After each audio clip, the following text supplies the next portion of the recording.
This year, RICAS scores showed a decline in English language arts and no change in math. Governor Dan McKee says the outcome was expected in some ways and that students are still recovering from the pandemic. Target 12 investigator Alexandra Leslie is in Providence now with more. The results show that chronically absent students in Rhode Island continue to test lower than their peers. Governor Dan McKee says one way to ensure that kids catch up to or surpass their peers in Massachusetts is to make sure they're in school every day. The results are in. This year's RICAS tests show on average 3rd through 8th graders made no progress in math and declined in English language arts. The outcomes there are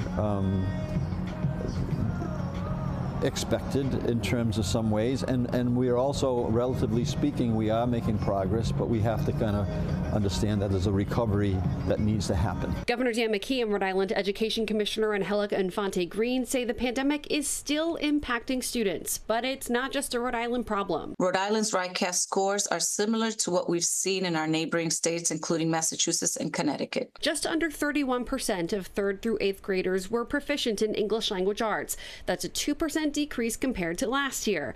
30% of students met or exceeded expectations in math, representing no change since last year. In an effort to close the performance gap with Massachusetts by 2030, state leaders say Rhode Island schools need to continue to focus on reducing chronic absenteeism when a student is absent 18 days or more per year.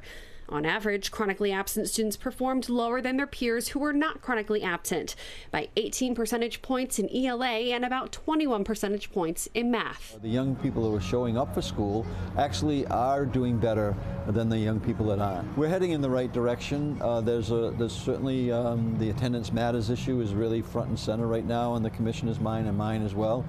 If you want to see how your student performed, we have a link to each district's results right now on WPRI.com. Reporting in Providence, Alexandra Leslie, 12 News.